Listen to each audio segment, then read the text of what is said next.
హే ఆదితి, మీ ముష్టోని ఇక్కడికి ఎందుకు తీసుకొచ్చావు? అలా అంటేవేంటి రోష్ని, తను మన ఫ్రెండే కదా. అయితే మనలాంటి హై క్లాస్ పీపుల్ మాత్రమే వచ్చే ఇలాంటి పబ్కి ఈ లో క్లాస్ బిచ్చగాన్ని తీసుకొస్తావా? ముందు వాడిని ఇక్కడి నుంచి పంపు.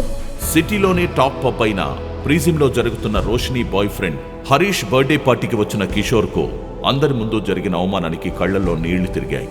అతని ముఖం ఎర్రగా మారింది. అక్కడి నుంచి వెంటనే వెళ్లిపోవాలనుకున్నాడు. కానీ అదితి అతని చేయి పట్టుకుని ఆపింది. మైండ్ యువర్ లాంగ్వేజ్ రోష్ని, అతను నా గెస్ట్. కావాలంటే మీరు పార్టీ చేసుకోండి, మేము వేరే టేబుల్ దగ్గర కూర్చుంటాం. వెంటనే అదితి మేనేజర్ని పిలిచి ఖాళీగా ఉన్న టేబుల్ ఒకటి రిజర్వ్ చేసి అక్కడికి వెళ్లి కూర్చుంది. పార్టీ మొదలైన కాసేపటికి బాగా తాగిన హరీష్ వాష్రూమ్కి వెళ్తూ మధ్యలో స్లిప్ అయి అదితి మీద పడతాడు. కోపంలో అదితి హరీష్ చెంప పగలగొడుతుంది. మత్తులో ఉన్న హరీష్ ఆవేశంతో అదితిని తిరిగి కొట్టబోతాడు.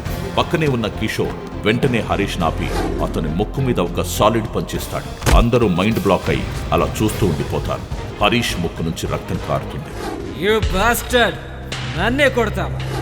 ఎవరనుకున్నావురా నన్ను? అసలు ఈ పబ్ ఎవరితో తెలుసా? మా డాడీ ఎవరో తెలుసా? నువ్వెక్కడే ఉండు, ఇవాళ నీకు నా చేతిలో చావు తప్పదు. ప్రిజం పబ్ ఓనర్ దామోదర్ అతని ఒకగానొక్క కొడుకు హరీష్. అతని స్టేట్లో మోస్ట్ ఇన్ఫ్లుయెన్షియల్ పర్సన్లలో ఒకడు.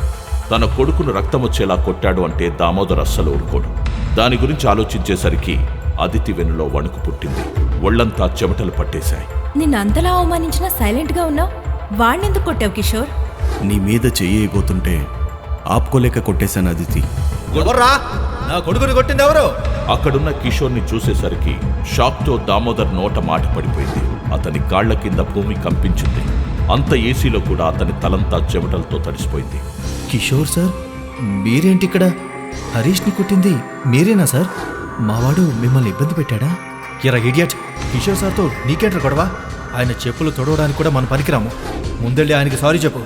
Sir, extremely sorry. వాడేదో తాగిన మత్తులో తప్పుగా బిహేవ్ చేశాడు. డాడీ, ఈ బఫూన్ గాడికి మీరు సారీ చెప్తారండి? వెంటనే హరీష్ చెంప పగలగొట్టాడు Damodar. Shut up you senseless idiot. అసలు ఆయన ఎవరు అనుకుంటున్నావురా? ఫస్ట్ ఆయన కాళ్ళ మీద పడి సారీ చెప్పు. సార్, ఈ ఒక్కసారికి వాడిని క్షమించి వదిలేయండి. అక్కడేం జరుగుతుందో అర్థం కాక అదితి, రోషిని అండ్ తన ఫ్రెండ్స్ నోళ్లు వెళ్లబెట్టుకుని చూస్తూ ఉండిపోయారు. మొత్తం స్టేట్నే గడగడలాడించే దామోదర్ కేవలం కాలేజీలో చదువుకుంటున్న కిషోర్ను చూసి భయపడ్డవేంటి? కిషోర్ ఎందుకు పేదవాళ్లా బ్రతుకుతున్నాడు? అసలు ఈ కిషోర్ ఎవరు? ఈ ప్రశ్నలకు సమాధానాలు తెలియాలంటే వెంటనే పాకెట్ FM డౌన్లోడ్ చేసుకుని వినండి సూపర్ హిట్ ఆడియో సిరీస్ శ్రీమంతుడు.